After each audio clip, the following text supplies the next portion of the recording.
Hello friends, welcome to my channel. आज जो आपकी क्लास है वो है यूपी ट्रिपल एससी सम्मिलित अवर अधीनस्थ सेवा प्रतियोगात्मक परीक्षा यानी लोअर पीसीएस की मुख्य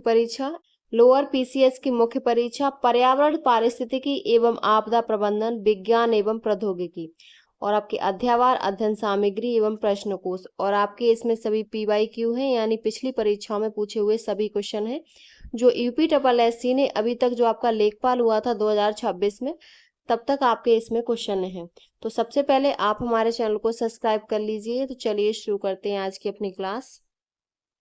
ये ये बुक आपकी यूपी ट्रिपल एससी की जितनी भी परीक्षाएं होती हैं उन सभी के लिए इम्पोर्टेंट है और आपका सिलेबस वही है कि आपका 65 नंबर का है। वो आपका ये पर्यावरण पारिस्थितिकी आपदा प्रबंधन विज्ञान एवं प्रौद्योगिकी आपका पूछा जाता है और 15 नंबर का कंप्यूटर और 20 नंबर की आपकी यूपी स्पेशल।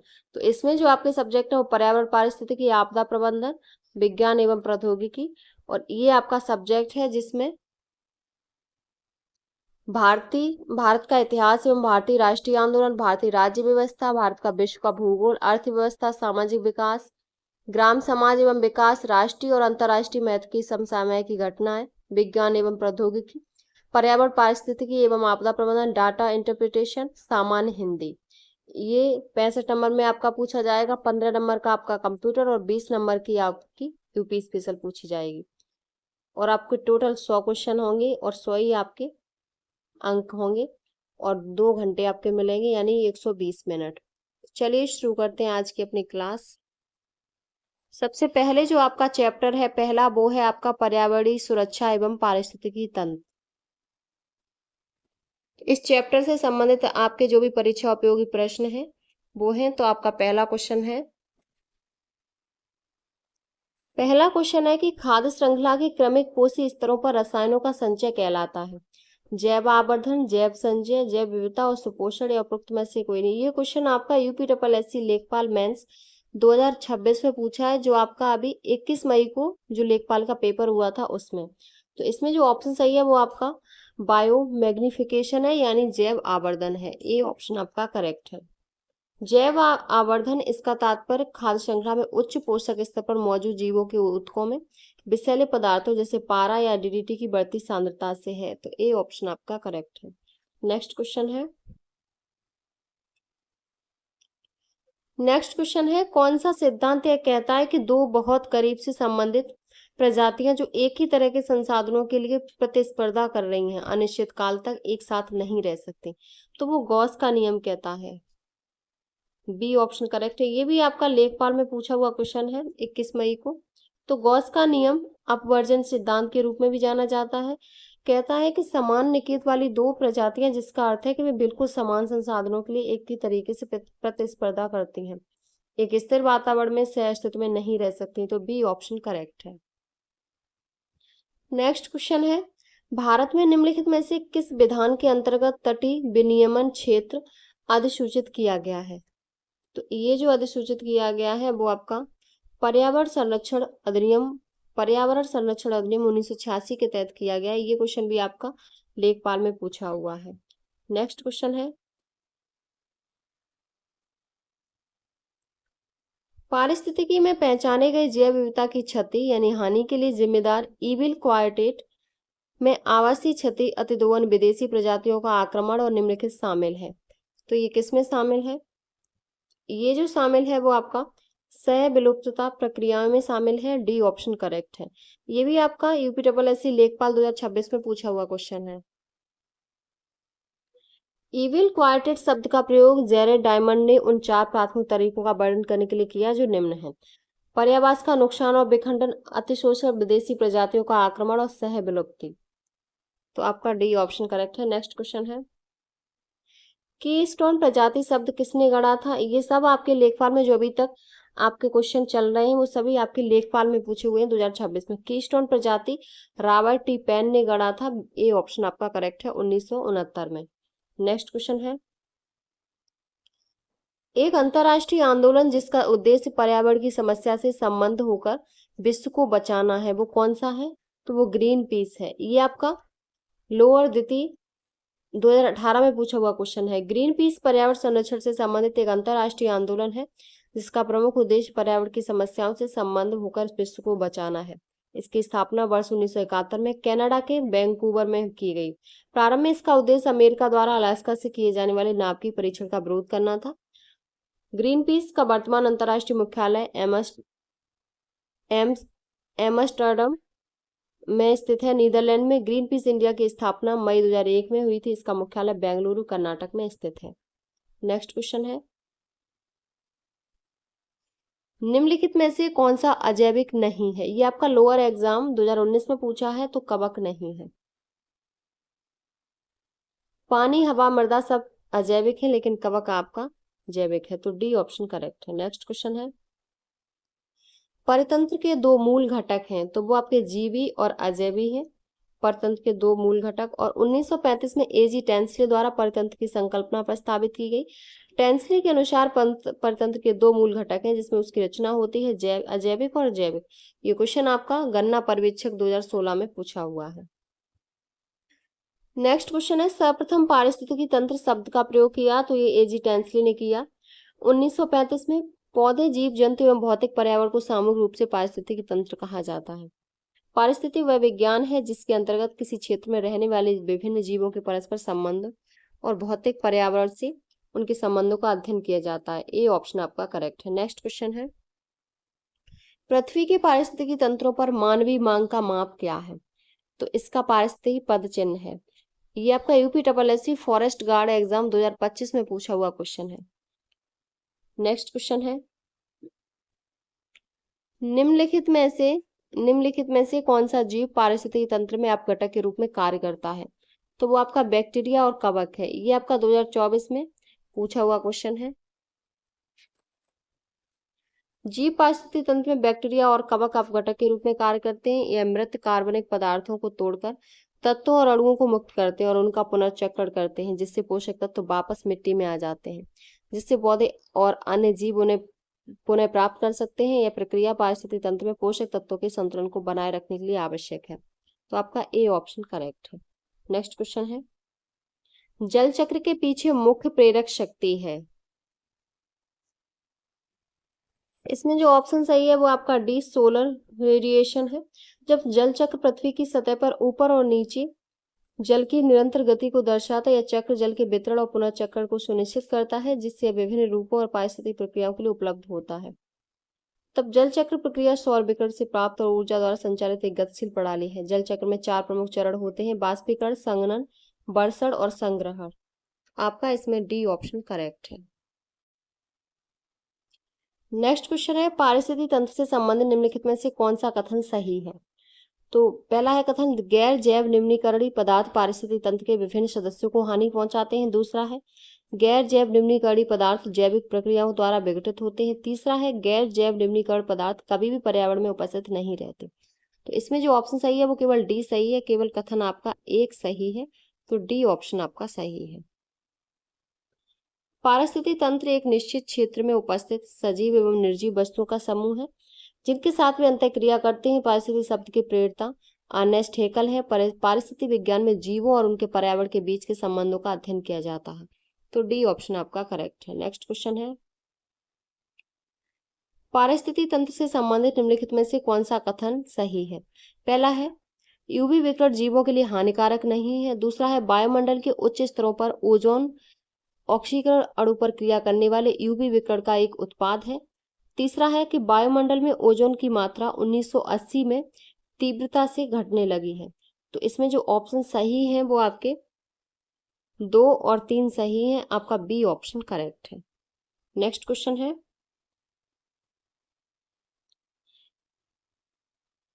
विश्व पर्यावरण दिवस कब मनाया जाता है? तो ये 5 जून को मनाया जाता है और इसे पर्यावरण दिवस को इको दिवस के भी नाम से जाना जाता है।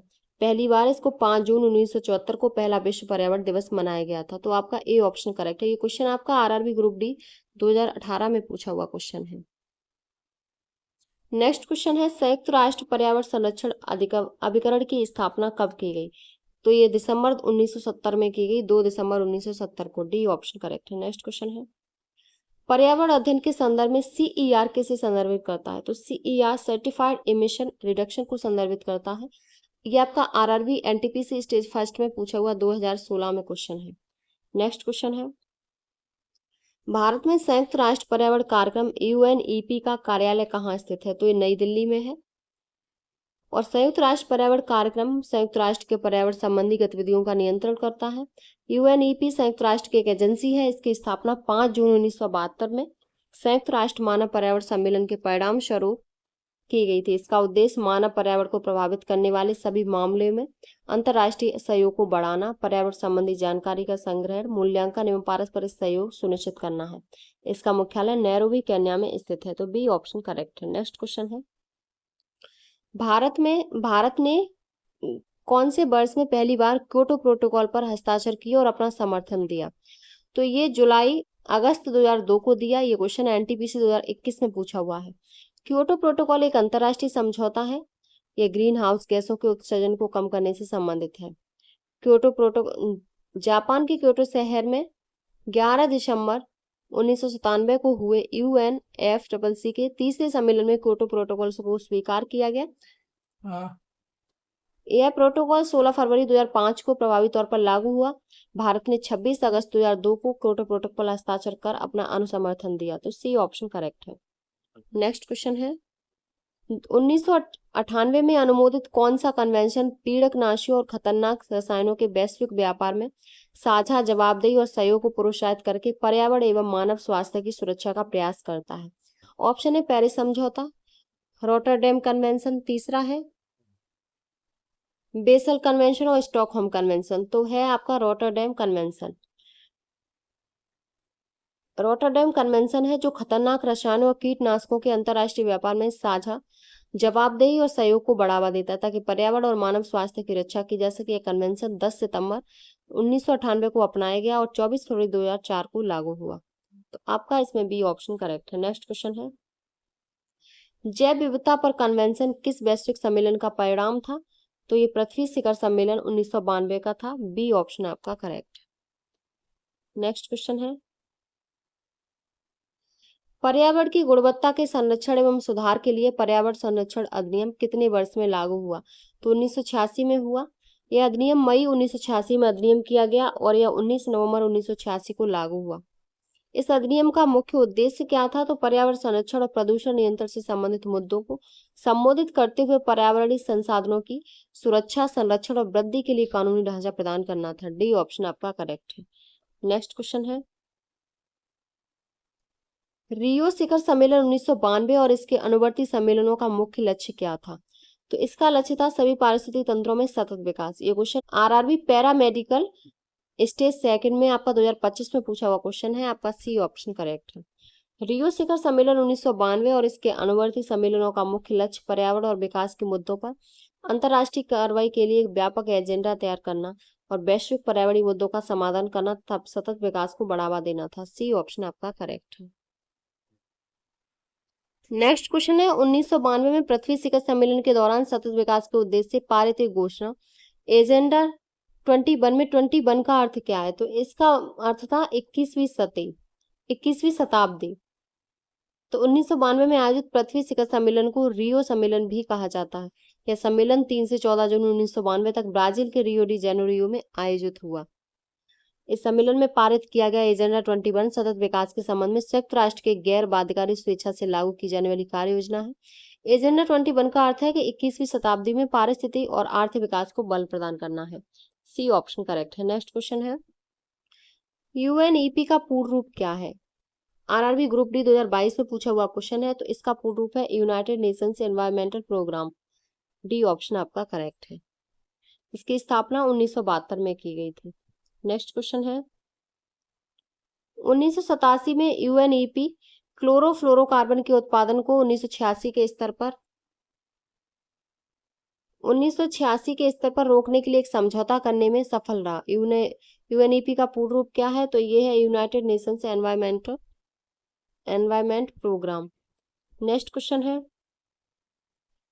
1987 में संयुक्त राष्ट्र पर्यावरण कार्यक्रम CFC उत्पादन को किसके स्तरों पर सीमित रखने के लिए सर्वानुमति प्राप्त करने में सफल रहा, तो 1986, ए ऑप्शन आपका करेक्ट है। नेक्स्ट क्वेश्चन है,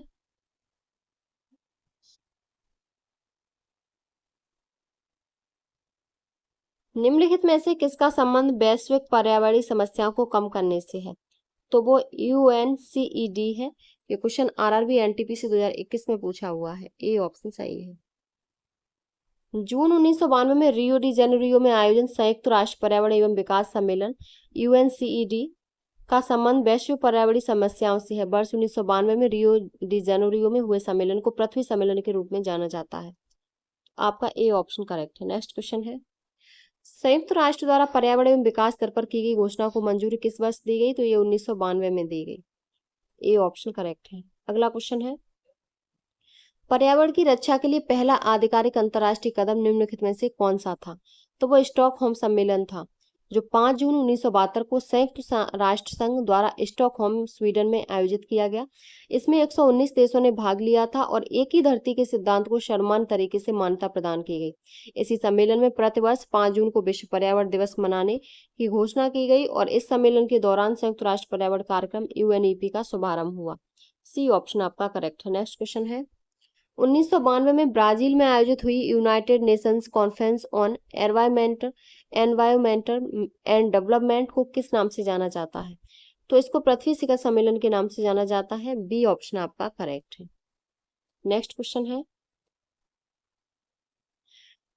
भारत की संसद द्वारा पर्यावरण अधिनियम किस वर्ष में पारित किया गया? तो भारत की संसद द्वारा 1986 में पारित किया गया, आपका डी ऑप्शन करेक्ट है। नेक्स्ट क्वेश्चन है, एजेंडा 21 में अनुशंसित प्रक्रियाओं का एक समूह है, तो वो रियो शिखर सम्मेलन 1992 है, आपका डी ऑप्शन करेक्ट है। नेक्स्ट क्वेश्चन है, एक उत्पादक के पास 5000 जूल ऊर्जा है, यदि केवल ऊर्जा का अंतरण पोषण स्तरों के बीच होता है तो द्वितीयक उपभोक्ता को कितनी ऊर्जा उपलब्ध होगी? तो उसको 50 जूल होगी, बी ऑप्शन आपका करेक्ट है। नेक्स्ट क्वेश्चन है,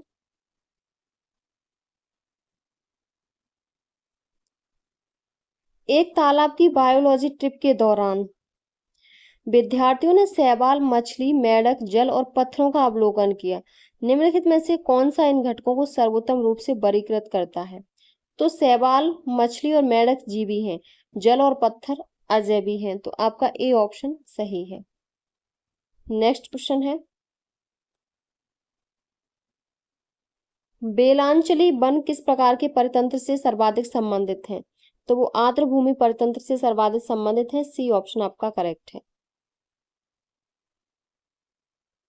नेक्स्ट क्वेश्चन है, निम्नलिखित में से किस पारिस्थितिकी तंत्र में तापमान बहुत कम और हिमीभूत मृदा पाई जाती है?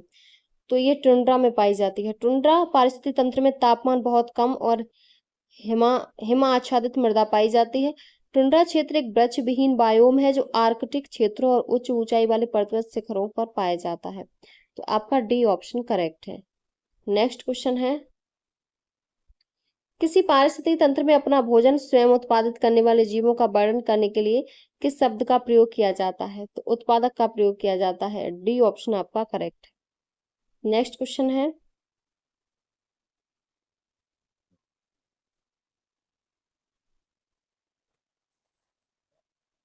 किसी पारिस्थितिक तंत्र में अपना भोजन स्वयं उत्पादित करने वाले जीवों का वर्णन करने के लिए किस शब्द का प्रयोग किया जाता है? तो ये उत्पादक का किया जाता है, डी ऑप्शन आपका करेक्ट। नेक्स्ट क्वेश्चन है, अधिकांश अधिकांश पारिस्थितिक तंत्रों के लिए ऊर्जा का प्राथमिक स्रोत क्या है? तो वो सूर्य का प्रकाश है, डी ऑप्शन आपका करेक्ट है। नेक्स्ट क्वेश्चन है, निम्नलिखित में से क्या पारिस्थितिक तंत्र का अजैविक घटक नहीं है? तो वो घास नहीं है। वर्षा, मृदा और वायु ये तीनों अजैविक घटक हैं, लेकिन घास आपकी जैविक घटक है। नेक्स्ट क्वेश्चन है, मधुमक्खी शहद बनाती है, अतः मधुमक्खी एक क्या है? तो मधुमक्खी एक प्राथमिक उपभोक्ता है, ए ऑप्शन आपका करेक्ट है। नेक्स्ट क्वेश्चन है, आहार जाल के भीतर ऊर्जा स्थानांतरण का एक कैसा पैटर्न होता है? तो ये एक दिशी पैटर्न होता है। खाद्य जाल में ऊर्जा एक जीव से दूसरे जीव में स्थानांतरित होती है।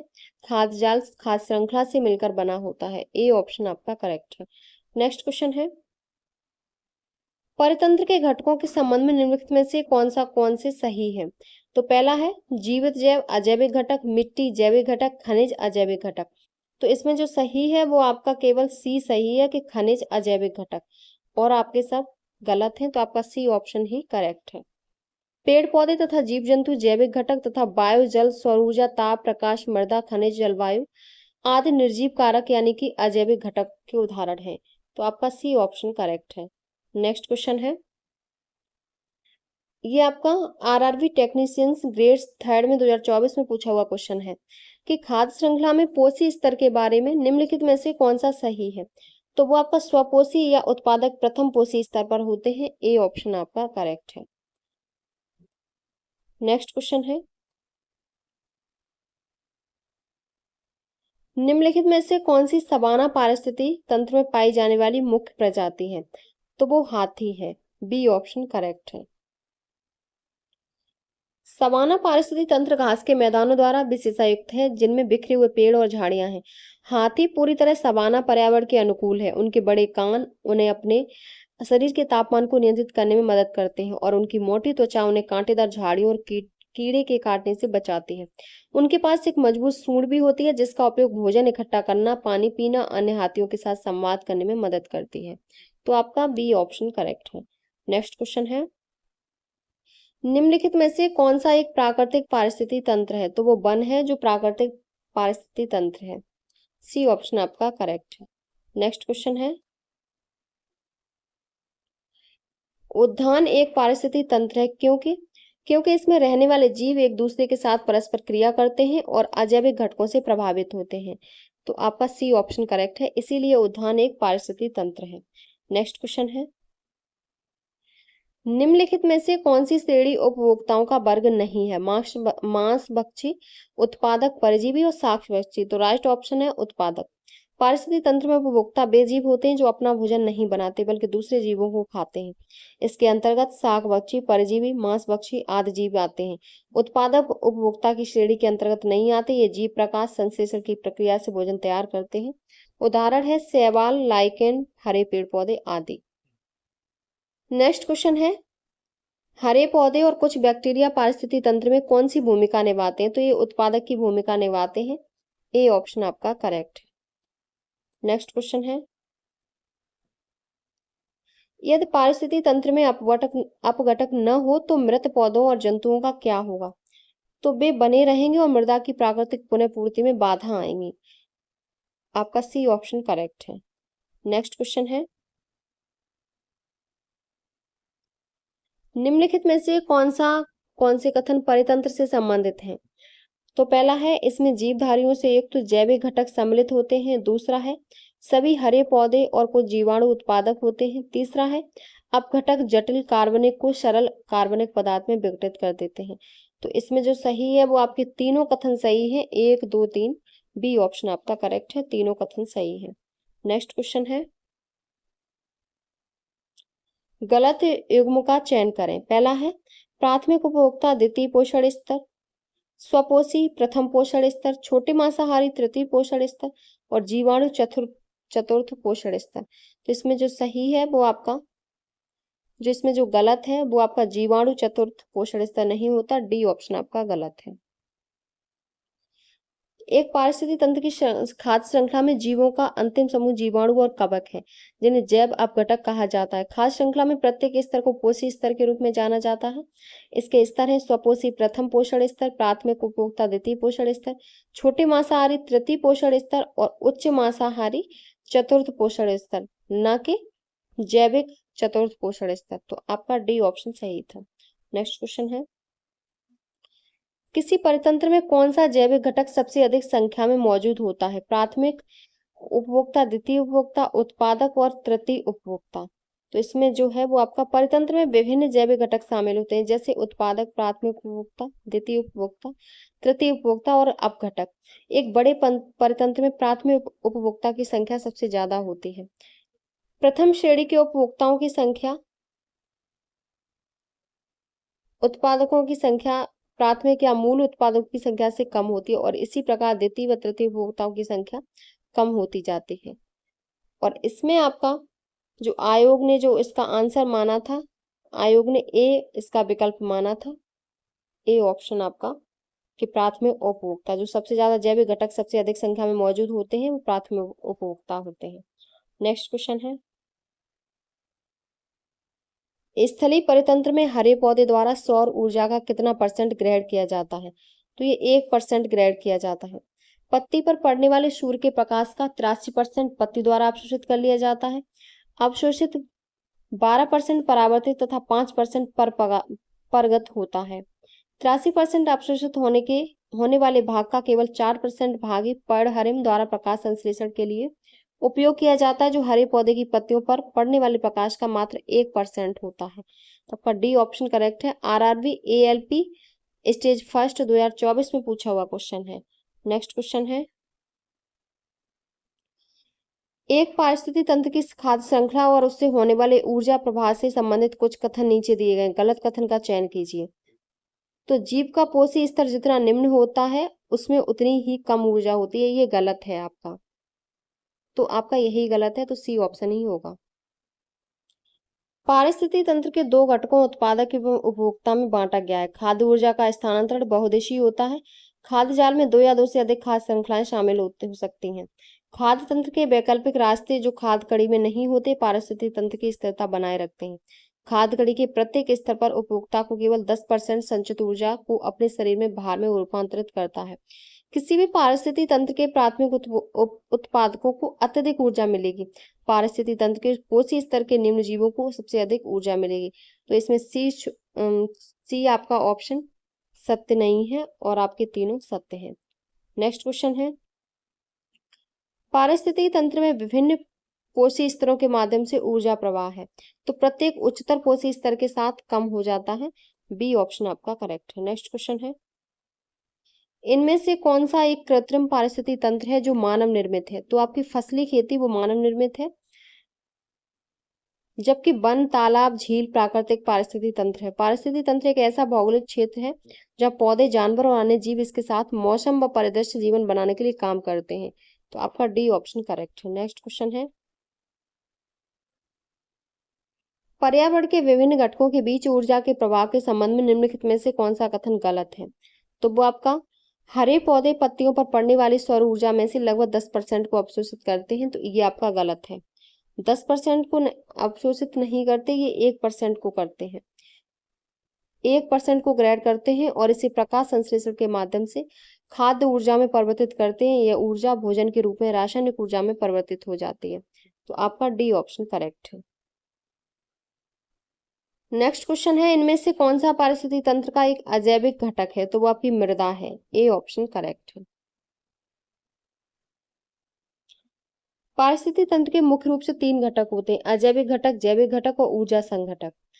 ऊर्जा घटक सौर ऊर्जा और भूतापीय ऊर्जा होते हैं। जैविक घटक आपके जानवर, मनुष्य, कीट, पौधे, सूक्ष्मजीवी, कवक होते हैं। अजैविक आपके वायु, वर्षा, खनिज, मिट्टी आदि होते हैं।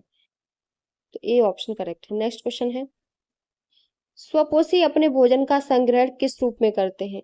तो वो स्टार्च के रूप में करते हैं। ए ऑप्शन करेक्ट है। प्रकाश संश्लेषण में स्वपोषी ऊर्जा से सूर्य से ऊर्जा का उपयोग मिट्टी से पानी और हवा से कार्बन डाइऑक्साइड को ग्लूकोज नामक पोषक तत्व में परिवर्तित करने के लिए करते हैं, जो सेलुलोज और स्टार्च के रूप में भोजन का संग्रहण करते हैं। ए ऑप्शन करेक्ट है।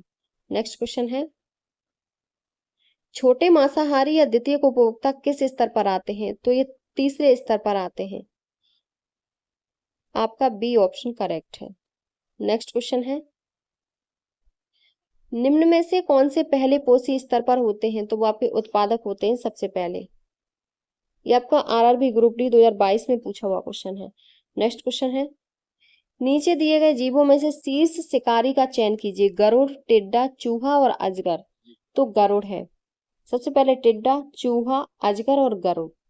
तो शीर्ष आपका गरुड़ होगा। ए ऑप्शन करेक्ट है।